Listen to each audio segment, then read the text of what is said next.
a cardinal walks through the ruins of Gaza under a sky heavy with smoke and tension. This is not a simple trip, it is a prophetic choice. He is Pierbattista Pizzaballa, Latin Patriarch of Jerusalem, who does not merely visit but decides to remain at the heart of the cruelest conflict of our time. While many voices shout, he chooses silence accompanied by presence. Not for ambition, not for visibility, but for a design rooted in sacred history, in biblical prophecies, and in the mystical memory of the Church, which speaks of shepherds willing to lay down their lives for their flock in times of tribulation. Why does he risk death in a land where hope seems buried? And how does his witness intertwine with the visions of mystics and the message of the Virgin Mary, who calls for redemption through suffering? This story is not just one of courage, but an invitation to discover what it means to be Christian in an age that echoes the pages of Revelation. Pierbattista Pizzaballa, born in 1965 in Italy, is a Franciscan whose vocation brought him to the heart of the Holy Land. Since 2020, as Latin Patriarch of Jerusalem, he has led a Catholic community that lives on the border between faith and danger, in a region where peace is a fragile dream. His Franciscan formation, rooted in poverty and charity, prepared him for a ministry that does not stop at liturgies, but is incarnated in the very places where human suffering tests hope. Gaza, in 2025, is one of those places. Since October 7, 2023, when the conflict between Israel and Hamas erupted with unprecedented violence, this strip of land has become a global symbol of suffering. The numbers are devastating. More than 40,000 dead, hospitals reduced to rubble, neighborhoods erased, families torn apart. Pope Francis expressed deep concern, stating in an interview that, according to some experts, what is happening in Gaza has the characteristics of a genocide.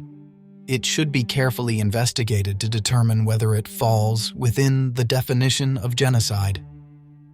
The Pope has shown constant closeness to the Christians of Gaza, sending messages of solidarity and inviting the Universal Church to pray for peace, emphasizing that the Church cannot remain silent in the face of the suffering of the most vulnerable. Pizzaballa does not limit himself to words of comfort. Every time he enters Gaza, he walks through the ruins, crosses armed checkpoints, and risks his life to stand beside those who have nothing left.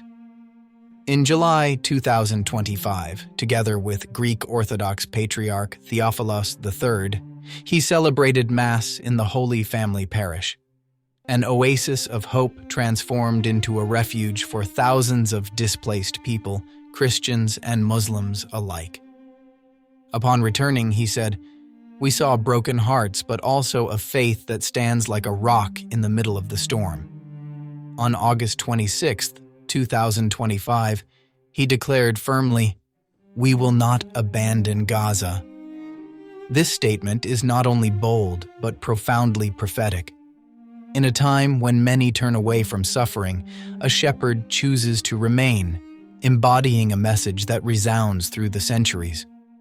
Pizzaballa's choice is not new if we look at the visions of Blessed Anne Catherine Emmerich, a German mystic of the 19th century. In her revelations, Emmerich described a devastated Holy Land, reduced to fragments, ruined cities, collapsed towers, broken trees, holy places immersed in a spiritual desert. Here are some of her words, recorded in her notes. "He let me see all the places where the patriarchs had been, and then the children of Israel. He showed me, clear in the night and from afar, those desolate places with large marshes, collapsed towers, and bent trees." Emmerich added that, when these places would once again be cultivated and inhabited by Christians, then the end of times would have come. In these visions, there is a prophetic seed, not just devastation, but a time of waiting in which the true shepherds would remain in the desert to make hope rise again. Looking at Gaza today, the parallel is inevitable. The images of ruins and suffering seem to mirror Emmerich's visions, and Pizzaballa appears as one of those shepherds the mystic saw in her ecstatic scenes, called to witness God's presence amid desolation. Gaza, in 2025, is a modern altar where sacrifice intertwines with hope. The Holy Family Parish, struck by attacks and transformed into a shelter, is a symbol of this spiritual resistance. Pizzaballa does not just visit. He celebrates Mass under the threat of bombs, prays with the wounded, embraces those who have lost everything. His presence is an act of living martyrdom, reminiscent of the words in Revelation where the souls of the martyrs cry out for justice beneath the altar. Gaza is that altar, where the blood of the innocent is mingled with the blood of the Lamb of God. His homily of July 22, 2025, expressed it clearly. Christ is crucified in the wounded, buried under the rubble, but present in every gesture of mercy. Pizzaballa embodies martyrdom in its fullest form, not just the risk of death, but a life given day after day. In 2023, he even offered himself as a hostage in exchange for children kidnapped by Hamas, a gesture reminiscent of the Good Shepherd who lays down his life for his sheep. This is not an isolated act, but the reflection of a vocation nourished by the prophetic tradition. Think of Jeremiah, who stayed with the people during the siege of Jerusalem, or Isaiah, who spoke of a suffering servant who bears the sins of many. Pizzaballa turns these biblical images into living reality, defying hatred with silence and presence. He does not seek glory, but bears witness that Christ is present where everything seems lost. Emmerich's visions amplify this meaning. When she describes desolate places with large marshes, collapsed towers, and bent trees, she speaks of an age of crisis in which faith is revealed through suffering. Pizzaballa is an echo of this vision. He does not flee, but cultivates hope among the ruins, turning Gaza into sacred ground for witness. His choice also recalls Marian prophecies. At Fatima, in 1917, the Virgin appeared to the three shepherd children, warning of wars and sufferings caused by human sin.